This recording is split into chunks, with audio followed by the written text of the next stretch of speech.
दोस्तों, कैसे हो आप सब। टीचिंग विद बानी में मेरे सभी स्टूडेंट का स्वागत है। हमारे चैनल पर शिक्षा भारती की क्लासेस फ्री ऑफ कॉस्ट चलती हैं। अगर आप चैनल पर नए हो तो चैनल को सब्सक्राइब कीजिए। दोस्तों, हिंदी वर्णमाला हमने काफ़ी टॉपिक कंप्लीट कर लिए हैं। लगभग हिंदी वर्णमाला का जितना भी टॉपिक थे हिंदी वर्णमाला में हमने कंप्लीट कर लिए हैं। एक अल्पप्राण और अघोष व्यंजन, ये दो टॉपिक बचे हैं। वर्णमाला हमारा चैप्टर पूरा कंप्लीट हो जाएगा, उसके बाद हम एक नए चैप्टर पर जाएंगे। तो आइए जानते हैं अल्पप्राण और महाप्राण व्यंजन होते क्या हैं। तो क्या है अल्पप्राण। सबसे पहले देखो, आप समझ में आ रहा होगा अल्प और महा, इसमें दोनों प्राण शब्द है वो कॉमन है। प्राण का मतलब क्या होता है, अगर हम लोग किसी चीज़ को उसके शब्द से ही उसका अर्थ समझेंगे ना, तो हम लोगों के लिए टॉपिक समझना बहुत ज़्यादा इजी हो जाता है। तो क्या है अल्प। अल्प का जो आपको समझ में आ रहा हो कम से है, और महा का ज़्यादा से ज़्यादा है। तो क्या ये पहले ये जान लें प्राण क्या है, तो अल्प प्राण महाप्राण हम समझ जाएंगे। तो प्राण, हवा को संस्कृत में प्राण कहा जाता है। अब ये हवा का मतलब क्या है, जैसे मैं अभी आपको क्लास समझा रही हूँ, ठीक है, मैं आपको पढ़ा रही हूँ, तो मैं जो शब्द बोल रही हूँ, जिन शब्द को बोलने में मुझे कम हवा आ रही मेरे मुँह से, वो अल्प प्राण हो गए। और जिन शब्दों को बोले मुझे ज़्यादा हवा आ रही मेरे मुँह से, वो महाप्राण हो गए। आपको सीधा यही याद रखना। तो क्या है, इसी आधार पर कम हवा से उच्चारित ध्वनि अल्प प्राण और अधिक हवा से उत्पन्न ध्वनि महाप्राण कही जाती है। ये आपको याद रखना है। अगर आप ये याद रखोगे ना, तो आपका पेपर में क्वेश्चन कभी गलत नहीं हो सकता। तो सीधा आपको अगर जो इम्पोर्टेंट है वो है प्राण। हवा को संस्कृत में प्राण कहा जाता है। इसी आधार पर कम उच्चारित ध्वनि अल्प प्राण और अधिक हवा से उत्पन्न ध्वनि महाप्राण कही जाती है। तो सबसे पहले हम लोग ये जानते हैं अल्प प्राण है क्या। ऐसे व्यंजन जिनको बोलने में कम समय लगता है और बोलते समय मुख से कम वायु निकलती है, उन्हें अल्प प्राण कहते हैं। मैंने आपको बताया है कि जो व्यंजन है मतलब व्यंजन का मतलब जो अल्प प्राण महाप्राण है, ये व्यंजन में ही आते, स्वर में नहीं आते। तो क्या है, ऐसे व्यंजन जिनको बोलने में कम समय लगता है और बोलते समय मुख से कम वायु निकलती है, वो अल्प प्राण होती है। इनकी संख्या अगर आपसे पूछी जाए, पेपर में ये जरूर पूछा जाता है इनकी संख्या कितनी होती है। तो आपको याद रखना अल्प प्राण की संख्या 20 होती है। कौन कौन से होते हैं, प्रत्येक वर्ग का पहला तीसरा पांचवा वर्ण अल्प प्राण होता है। तो कौन से वर्ग हैं ये। अगर दोस्तों आपको इधर वर्ग और नहीं समझ में आ रहे ना, तो आप मेरी व्यंजन वाली क्लासेस ज़रूर देखना। व्यंजन मैंने स्पष्ट व्यंजन के बारे में डिटेल में पढ़ाए हो, तो अगर वो समझ जाओगे ना, तो आप अल्प प्राण महाप्राण अघोष सघोष ये 4 चीज़ें आपकी एकदम कम आपको समझ में आ जाएंगी हाथी कहाँ से हैं। तो क्या है, का वर्ग का, देखो आपको समझ में आ रहा, पहला वर्ग है का, गा तीसरा वर्ग है और डा पांचवा वर्ग है। तो आपको याद रखना चा चा यहाँ चा पहला है, जा तीसरे नंबर पर आता है, यहाँ पाँचवें पे आता है। आपको ये याद रखना। तो क्या है, देखो ये तो हो गया टा वर्ग, ता वर्ग, पा वर्ग। आपको ये सब हर किताब में मिल जाएगा। देखो अल्प प्राण में अंतस्थ व्यंजन भी आते हैं। सबसे पहले तो आपको यही याद रखना है, सिर्फ वर्ग ही नहीं आते, अंतस्थ व्यंजन भी आते। अब आपको ये सब हर बुक में मिल जाएगा कि ये होते हैं। दोस्तों, हम इसको ट्रिक से बताएंगे।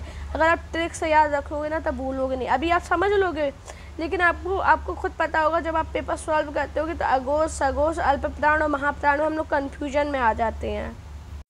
कन्फ्यूजन इसका होता कैसे है, क्योंकि ये सब स्पष्ट व्यंजन के आते हैं और हम लोग भूल जाते हैं किसमें पहला तीसरा पांचवा आएगा, किसमें क्या आएगा, और गलतियाँ हो जाती हैं। तो इसका आपको याद रखना अल्प प्राण का मैंने क्या होता है, प्रत्येक वर्ग का पहला का मतलब 1, तीसरा 3, पांचवा 5। अब क्या हो गया 135। अब क्या है अंतस्थ व्यंजन। अंतस्थ व्यंजन क्या है, या रा ला बा, तो इसकी ट्रिक क्या है वायरल। अंतस्थ व्यंजन मैंने याद करने के लिए भी ये ट्रिक बताई रखी है व्यंजन वाले में, तो आप उस पर जाना, व्यंजन वाली वीडियो जरूर देखना। तो आपको अंतस्थ व्यंजन, ऊष्म व्यंजन और स्पष्ट व्यंजन समझ में आ जाएगी। और ये आपको समझ में आ गए ना, तो आपके अल्प प्राण और महाप्राण और अघोष सघोष गलत नहीं होंगे। तो आप ये ट्रिक यही याद रखना, 135 वायरल अल्प प्राण। आपको बस 1-2 बार रिवीजन करोगे ना, तो दिमाग में ये चढ़ जाएगा, फिर इतनी जल्दी तो भूलते नहीं हैं। तो क्या है, अल्प प्राण 20 होते हैं। कौन कौन से होते हैं, 135 वायरल।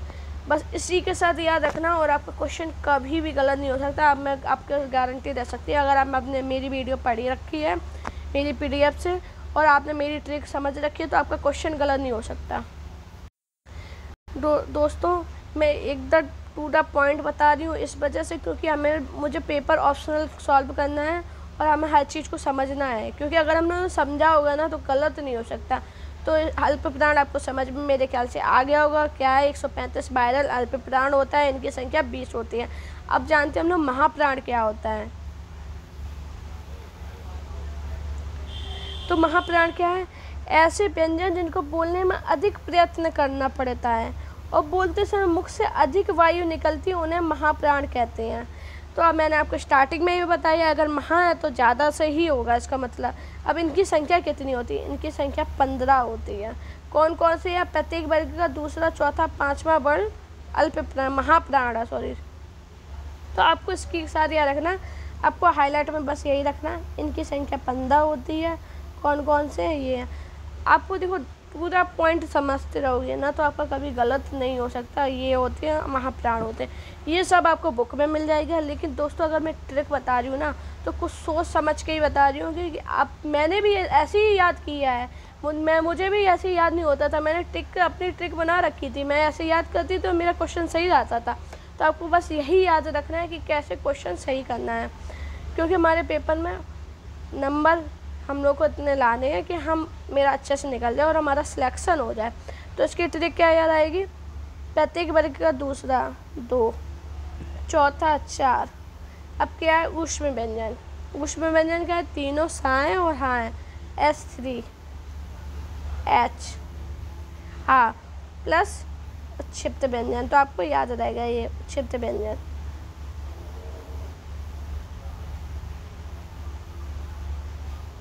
आपको इसके साथ रहोगे ना तो मैं आपको गारंटी दे सकती हूँ, अगर आपने मेरी वीडियो पढ़ी है और चीज़ों को समझा है ना तो आपका क्वेश्चन गलत नहीं होगा। आपको बस ट्रिक के साथ जाना है और आपका क्वेश्चन गलत नहीं होगा और आप अच्छी नंबर आपको ला सकते हो। तो दोस्तों मैंने आज आपको महाप्राण के बारे में बताया, अल्पप्राण के बारे में बताया, प्राण क्या होता है उसके बारे में बताया। अब आप मुझे कमेंट में बताना आपको मेरी वीडियो कैसी लगी है। दोस्तों मैं छोटी छोटी वीडियो इसलिए बताती हूँ कि एक वीडियो पढ़ें और हमारा टॉपिक है वो क्लियर हो जाए। हम लोग को लंबी चौड़ी वीडियो नहीं पढ़नी है कि हम लोग पढ़ रहे हैं समझ में भी नहीं आ रहा है। तो मैं अपने हिसाब से आपको इसलिए छोटे छोटे बताती हूँ कि आप समझते भी रहिए और अपनी तैयारी करते रहिए।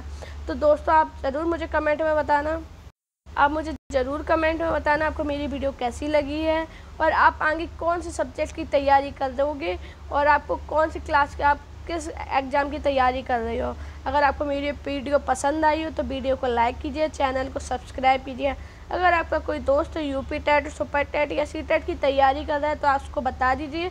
टीचिंग विद बानी में क्लासेस स्टार्ट हो चुकी है, कोई कॉस्ट नहीं है, बस आपको चैनल को सब्सक्राइब करना और आपके पास मेरी वीडियो पहुँच जाएगी और आप उसे देखिए और अपनी तैयारी को बेहतर कीजिए।